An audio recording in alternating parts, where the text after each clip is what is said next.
నమస్తే, welcome to our channel. నేను మీ అనుష. మనం ప్రతిరోజు తీసుకునే ఆహారంలో దాంట్లో ముఖ్యమైనవి నూనె ఇంకా మసాలాలు. కానీ ఈ మసాలాల్లోనే కల్తీ జరుగుతున్నాయి. కల్తీ జరగడం వల్ల అనేక అనారోగ్య సమస్యల బాధన పడుతున్నాం మనం.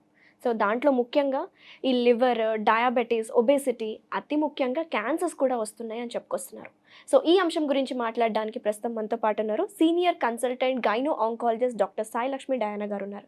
మేడంతో మాట్లాడి కంప్లీట్ డీటెయిల్స్ తెలుసుకుందాం. నమస్తే మేడం. నమస్తే అనుష. మేడం, చూసుకుంటే రోజు రోజుకి కల్తీలు అనేవి జరుగుతున్నాయి. దీనివల్ల అనేక హెల్త్ ఇష్యూస్ వస్తున్నాయి. ఒకప్పుడు చూసుకుంటే హాస్పిటల్కి ఎవరో ఒక 60 years 70 years ఏజ్ ఉన్న వాళ్ళు వచ్చేవాళ్ళు, ఎక్కువగా విజిట్ అయ్యేవాళ్ళు. కానీ చిన్న చిన్న పిల్లలే హాస్పిటల్లో అడ్మిట్ అయ్యి అనారోగ్య సమస్యలు ఎందుకు వస్తున్నాయి అంటారు? 40 ఏళ్ల లోపు సగము షుగర్ పేషెంట్లు, బీపీ పేషెంట్లు, కొలెస్ట్రాల్ పేషెంట్స్, క్యాన్సర్ పేషెంట్స్ 40 లోపే ఉంటున్నారు ఈ మధ్యన. ఇది నా అబ్జర్వేషన్ కాదు, మీరు అంటున్నది కాదు, స్టాటిస్టిక్సే చెప్తున్నాయి. చిన్న వయసులో 20 to 40 మధ్యలో చాలామంది అనారోగ్యం పాలవుతున్నారు. అండ్ ఎందుకంటే ఈ 40 years వచ్చే లోపే మనం ఒక జీవితానికి సరిపడా తిండి తినేస్తున్నాము, అంత స్ట్రెస్ తీసుకుంటున్నాము, అన్ని అన్హెల్తీ హ్యాబిట్స్ ఉంటున్నాయి. People are becoming smoking, drinking, recreational drugs ఇవన్నీ చాలా ఎక్కువ అవుతున్నాయి.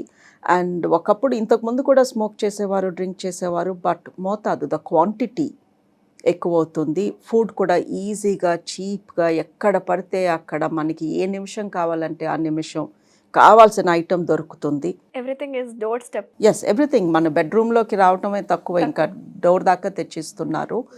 అండ్ మోర్ ఇంపార్టెంట్లీ, సో మనం క్వాంటిటీ పెరుగుతుంది, క్వాంటిటీ ఆఫ్ ఫుడ్ పెరుగుతుంది, క్వాంటిటీ ఆఫ్ అన్హెల్తీ హ్యాబిట్స్ పెరుగుతున్నాయి. Amount of smoking and drinking చాలా ఎక్కువ అవుతుంది. అమ్మాయిల్లో అబ్బాయిల్లో క్వాలిటీ పడిపోతుంది. అండ్ మనం తినే ఫుడ్లో చాలా మటుకు అన్హెల్తీ ఐటమ్సే ఉంటున్నాయి. ఆ ఐటమ్ అన్హెల్తీ అనే కాదు, దాన్ని ప్రిపరేషన్ కూడా అన్హెల్తీగా జరుగుతుంది. వాడే ఆయిల్స్, దాంట్లో యూస్ చేసే స్పైసెస్ ఇవన్నీ అన్హెల్తీగా. అండ్ ఇంకొక విషయం, ఫ్రెష్నెస్ చాలా తక్కువ. అవి ఎప్పుడు తయారయ్యి, ఎప్పుడు డిఫ్రాస్ట్ అయ్యి, ఎప్పుడు డీప్ ఫ్రై అయ్యి, ఎప్పుడు మన డోర్ స్టెప్కి వచ్చిందో గాడ్ నోస్. సో ఇన్ని రకాలుగా మనిషి పొద్దున్న లేచినప్పటి నుంచి పడుకునే వరకు బాడీకి insult in so many ways జరుగుతూనే ఉంది. మన బాడీని ఇన్ని రకాలుగా ఇంత దారుణంగా ఇన్సల్ట్ చేస్తే రోగాలు రాక తప్పవు. ఇంకోటి మేడం, మనం తీసుకునే ఐటమ్స్ మీరు అన్నట్టు ప్రతిదీ అన్ని ఈజీ టు ఆర్డర్, అన్ని డోర్ డెలివరీ అయిపోయి మనం బ్రాండ్ చూసి కొంటున్నాము. కొన్ని మసాలాస్ కావచ్చు, ఏవైనా ఆయిల్స్. సో ఈ అన్సాచురేటెడ్, ఎస్పెషల్లీ ఈ పాలీ అన్సాచురేటెడ్ ఫ్యాటీ యాసిడ్స్ ఉన్న ఆయిల్స్ వాడడం వల్ల అనేక హెల్త్ ప్రాబ్లమ్స్ వస్తున్నాయి అని అంటున్నారు కదా, ఏంటది? లుక్ అండి, ప్రతి ఆయిల్కి ఒక పాయింట్ ఉంటుంది, వేర్ ఇట్ బాయిల్స్, అంటే వేర్ ఇట్ డీప్ ఫ్రై చేయటానికి ప్రతి ఆయిల్కి ఒక టెంపరేచర్ రీచ్ అవ్వాలి. మన ఇళ్లలో కామన్గా వాడే oils or sunflower oil, peanut oil or rice bran oil, canola oil. ఇలాంటి ఆయిల్స్ మనం రొటీన్గా వాడతాము. అండ్ ఈ ఆయిల్స్ టెంపరేచర్ రీచ్ అవ్వటానికి, ఒక ఐటమ్ మనం ఫ్రై చేయాలి అంటే ఆ oil almost 300 to 400 degrees centigrade వరకు వెళ్ళాలి. అండ్ ఆ టెంపరేచర్ రీచ్ అయినప్పుడు, ఆయిల్లో నుంచి పొగలు వస్తున్నప్పుడు, ఆ వచ్చే పొగలో కెమికల్స్ మూలంగా క్యాన్సర్స్ వస్తున్నాయి అంటున్నారు. సో ఇప్పుడు మనం sunflower oil, safflower oil, rice bran oil, canola oil ఇవన్నిటితో కూడా ఆ వచ్చే పొగలో క్యాన్సర్ వచ్చే రిస్క్ ఉందంటే మరి మనం ఏం వాడతాం? అవును మేడం. సో ఏమంటున్నారు అంటే నూనె, ఘీ, బటర్, నెయ్యి, వెనపూస అండ్ ఆలివ్ ఆయిల్ ఇవి తక్కువ టెంపరేచర్లోనే హీట్ అయిపోతాయి. ఇప్పుడు మనం ఆయిల్లో కొంచెం నెయ్యి వేసి వేడి చేసామనుకోండి, నెయ్యి మాడిపోతుంది. అవును, రెండు కలిపి మనం వేడి చేయలేం, బికాజ్ ఆయిల్కి చాలా టైం పడుతుంది కాగటానికి. నెయ్యి తొందరగా కాగిపోయి ఆ టైంలో ఇది మాడిపోతుంది, మనందరికీ తెలిసిన విషయమే అది. సో నెయ్యి, వెనపూస తొందరగా రీచ్ అయిపోతాయి ఆ టెంపరేచర్. సో దానిలో నుంచి వచ్చే కెమికల్ తక్కువ ఉంటుంది. సో మనకి ఏదన్నా డీప్ ఫ్రై చేయాలి అంటే మనం వాడే సన్ఫ్లవర్ ఆయిల్ కానీ, పీనట్ ఆయిల్ కానీ, వీటివి చాలా హై టెంపరేచర్కి వెళ్తే కానీ అవి సెగలు రావు. ఆ వచ్చే సెగల్లో వచ్చే కెమికల్స్ మంచివి కావు. సో బేసికలీ ఆయిల్ వాడక తప్పము, బట్ డీప్ ఫ్రై చేయలేదు అనుకోండి, మనం కూర వండుకోవడానికి సెగలు వచ్చే వరకు ఆయిల్ వేట్ చేయము. అవును, బట్ ఏదన్నా ఫ్రై చేయాలంటే, బజ్జీలు లాంటివి వేపుకోవాలి అంటే మటుకు we do it. Exactly. So you need to cut down on deep fry. So sunflower oil వాడొద్దు, సాఫ్లవర్ ఆయిల్ వాడొద్దు, రైస్ బ్రాన్ ఆయిల్ వాడొద్దు, అవి వాడితే క్యాన్సర్ వస్తుంది అంటే మరి ఏం వాడతారు? రోజు కదా నెయ్యితో వెనపూసతో అందరూ afford వండుకోలేము. చేయలేరు కూడా. యా, లీవ్ అలోన్ ఎఫర్ట్, మళ్ళీ వాటిలో కొలెస్ట్రాల్ కంటెంట్ హై ఉంటుంది. So what we're saying is ఆయిల్ని బాగా మరగ కాస్తే ఆ వచ్చే సెగల్లో ఉండే కెమికల్స్ మంచివి కావు కాబట్టి మరిగించొద్దు, డీప్ ఫ్రై చేయొద్దు. మామూలుగా కూరలు వండుకోండి, లైట్గా ఫ్రై చేసుకోండి, ఆర్ సాటే అంటాము, వేరే లైట్గా 1 స్పూన్ ఆయిల్తో ఇటు తిప్పి కుక్ చేసుకోవడం, అలాంటివి తినండి. సో ఆయిల్ వాడితే క్యాన్సర్ వస్తుంది అంటే ఎస్, ఆయిల్ వాడితే దాన్ని మరిగించి ఆ మరిగించిన దాంట్లో మీరు బజ్జీలు లాంటివి వేపుకుని తింటే ఎస్, క్యాన్సర్ వచ్చే ఛాన్స్ పెరుగుతుంది. మోర్ ఇంపార్టెంట్లీ అదే ఆయిల్ని మరుసటి రోజు మళ్ళీ మరిగించి, మూడో రోజు ఇంకోసారి మరిగించి, రిపీటెడ్గా. బజార్లో జరిగేది అదే కదా. 2 లీటర్ల ఆయిల్ పోసి బజ్జీలు వండుతున్నాడు ఒక అబ్బాయి బండి పైన, అదంతా పారబోస్తాడా? 1000 రూపాయలు పెట్టుకున్న oil, he's going to reuse it. Next day మళ్ళీ మరిగిస్తున్నాడు. ఒకసారి మరిగింది ఆల్రెడీ అందులో కెమికల్స్ అన్నీ వచ్చి చెడిపోయిన ఆయిల్ని మళ్ళీ మరిగించి అలా 10 రోజులు మరిగించి మనం అవి తింటా అంటే మరి రోగాలు రాకేమవుతుంది? So cut down on deep fried food. 1, ఆ డీప్ ఫ్రైడ్ ఫుడ్ తినాలి అనిపించినప్పుడు అది ఇంట్లో చేసుకుని కొంచెం నూనెతో చేసుకుని ఆ నూనెని డిస్కార్డ్ చేయటం మంచిది. బయట ప్రతి ఒక్కళ్ళు they reuse it because affordability. అవును. 20 రూపాయలకి నీకు బజ్జీ కావాలంటే ఆ ఆయిల్ ఎలా పారేస్తాడు? మరుసటి రోజు అదే వాడుకుంటాడు అబ్బాయి. Yes ma'am. So that is where you need to limit. తప్పదు, ఫ్రెండ్స్తో బయటికి వెళ్ళాను, నాకు ఆ పానీపూరి తినాలని ఉంది అంటే వారానికి ఒకసారి తినండి, 10 రోజులకు ఒకసారి తినండి. రోజు అలాగే తింటూ ఉంటే మా చుట్టూతో తిరుగుతూనే ఉంటారు. అండ్ ఇంకోటి, మనం వాడే వెల్లుల్లి అండ్ ఈ మసాలాలు, ఈ గరం మసాలాస్, ఇంకా మన అల్లం పేస్ట్ కూడా ఎలా తయారు చేస్తున్నారో కూడా తెలియదు.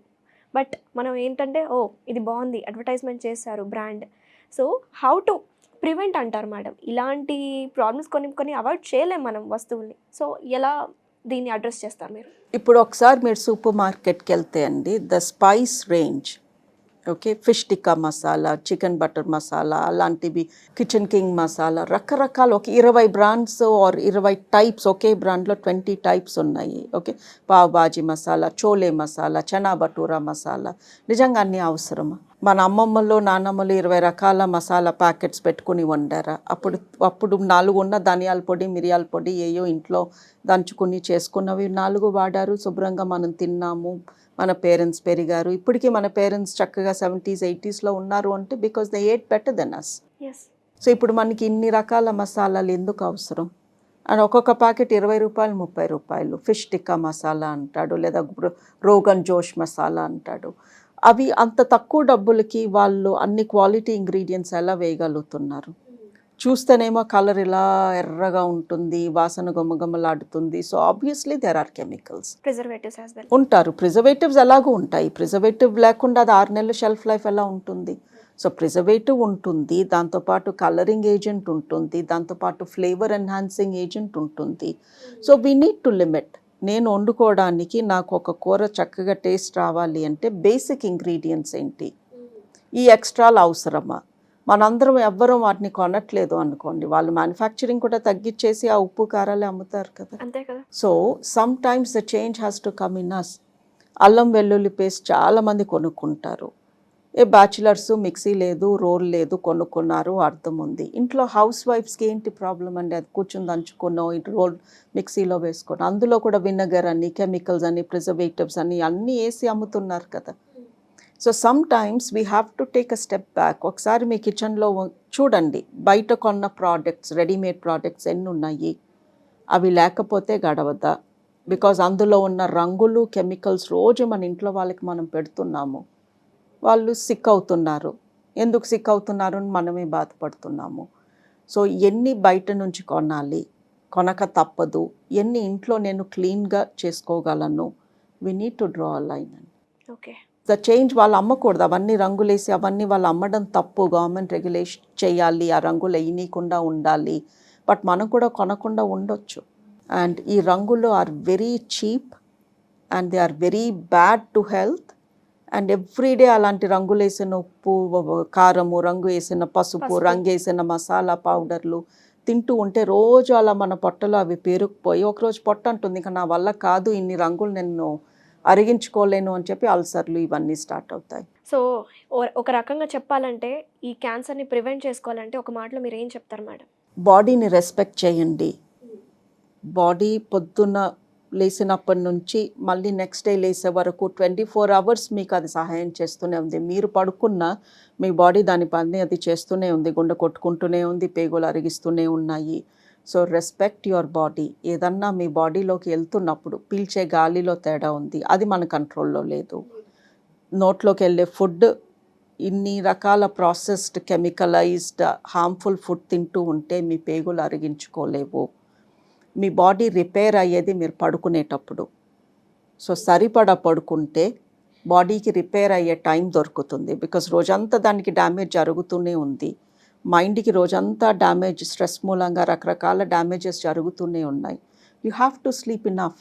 ఓకే.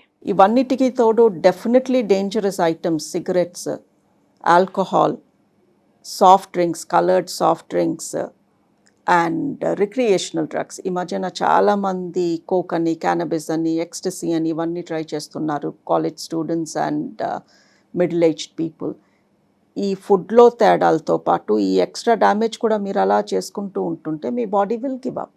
థ్యాంక్ యూ మేడం, చాలా డీటెయిల్గా ఎక్స్ప్లెయిన్ చేశారు. ఈ కల్తీ జరుగుతున్న స్పైసెస్ అండ్ ఆయిల్స్ని మనం ఎలా అడ్రస్ చేయాలి, ఎలాంటిగా జాగ్రత్తలు తీసుకోవాలి మన ఆహారం విషయంలో చాలా వివరంగా చెప్పలేదు. థ్యాంక్ యూ అండి. నమస్తే. నమస్తే.